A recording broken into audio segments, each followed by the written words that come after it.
tu sais quoi boo bëggee liggéey bëgg liggéey ba dem aéroport ay tànk yu damm nga fay jëlee parce que boo demee aéroport ñu exiger la ay talons bu dee nag tey du genre garçon manqué comme Feuz Galsen boo moytuwul musiba nga siy jëlee xoolal ma li lan la lii léegi bu ko defee le souci est que tu es obligé de te comporter bien devant les voyageurs genre voilà quoi t'as pas mal tout va bien nickel j'ai l'habitude des talons moi non au pays je mettais des 25 centimètres hein. Ah bon oui au pays nous on met des 25 centimètres genre billaay fen fekk yow ay tarax marakis yooyu nga tàmm mais devant les voyageurs au fait tu es obligé de faire la classe. Hello bonjour bon retour bon voyage you're welcome how are you it's fine and you daf fu daf xam nga rek affaire aéroport fekk boobu yaa ngi bëgg a dee yàkkamti nga am benn couloir wala fu nit nekkul boo geesoo geesu gisoo kenn nga def wooy en tout cas faites pas genre vous l'avez jamais fait yéen ñëpp a koy def man de bu ma geesoo sol talon mel ni chameau j'ai un collègue bu may wax ni on dirait chameau il a raison on dirait njamala njamala léegi bu ko defee soo amul ku jàng nga def ni dox mais ni mu daanu kaw boobu xam nga boo solee talon na talon ko gis nga ngay doxee gaal seen saa yi am na ñu ko fay def sol talon mu ñu si dox ñu dox def nii dox def nii man c'est comme ça que je marche si je vois les voyageurs je me comporte fortement hello hey naa mas ni kër daam boo ñibbisee yàkkam ci ñu ba sumi talon alhamdulilah sant yàlla Cheikh Ibrahima Niass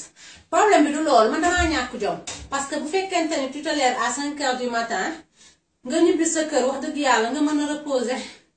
mais man dafa mel ne porte bi c'est porte de s'amusement dès que je rentre dans cette porte là je commence à m'amuser temps yi ne dafa am ñu ma sonal ñii ñoo ma sonal ooy ñii dañ maa sonal gis nga su ma duggee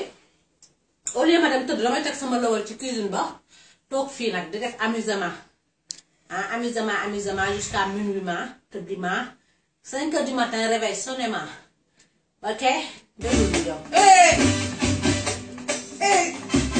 ndeysaan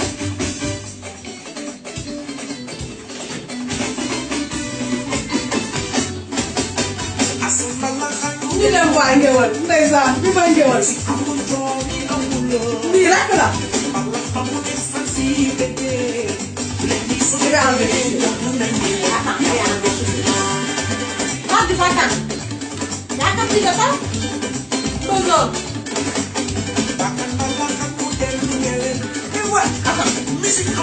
Je mets ça parce que sinon, si day génn dina Feuz Galsen ne taal bi la wane maa leen xam wax rek ngeen waay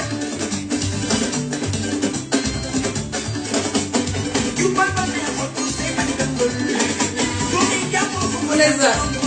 jur balaa dañ koo jur mu ne sa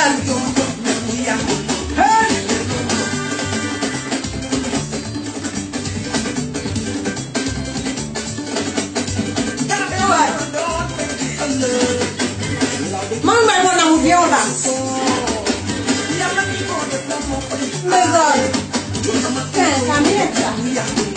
tu vas attendre tu es pressé hein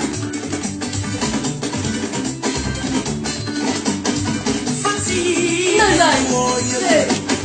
ma buse yow lay wayal ndeysaan yow lay wayal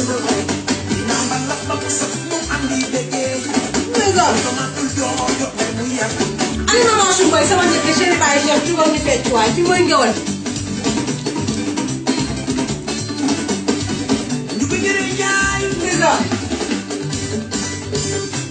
lii kenn xamu ko ba doon xool kasara musique bi def maman jugal waay ñëwal ani Pape Cheikh Diallo mon frère d'amour ñëwal ba waay la man kontaan naa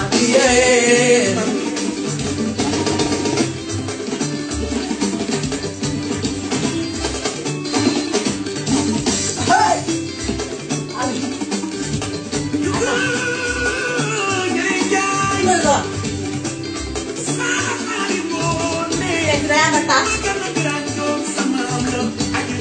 ay borom contrat bi rëy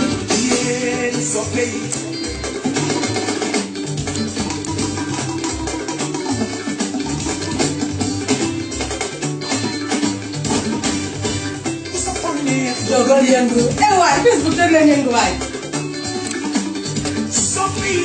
dogal yëngu Fatou Serigne Ndiaye kaay yëngu la grande royale ni tawal ñu ndeysaan bi lay dox gaynde baa ngi nii waay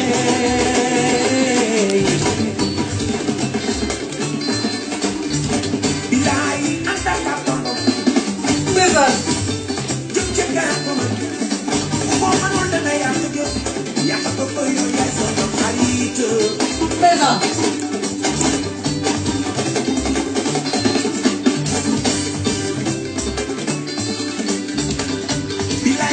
ndeysaan Abi daal mos kine ko nay ko jogal yangu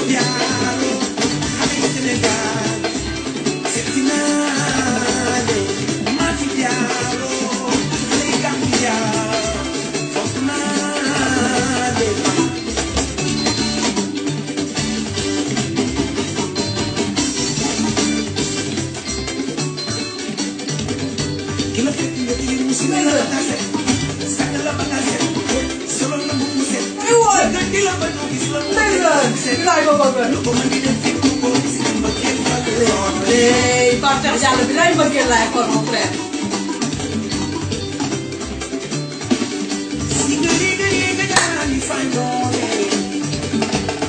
mami may mon amour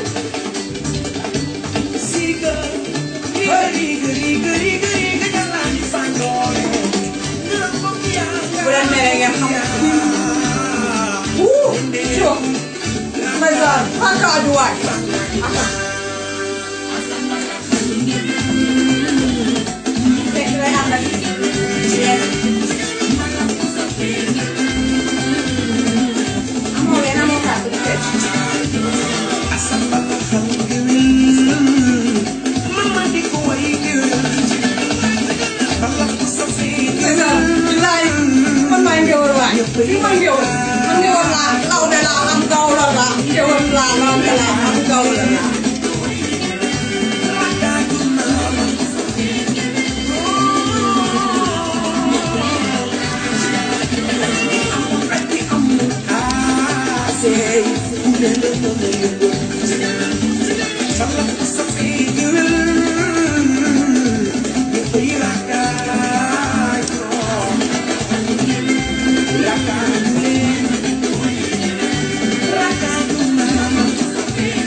You're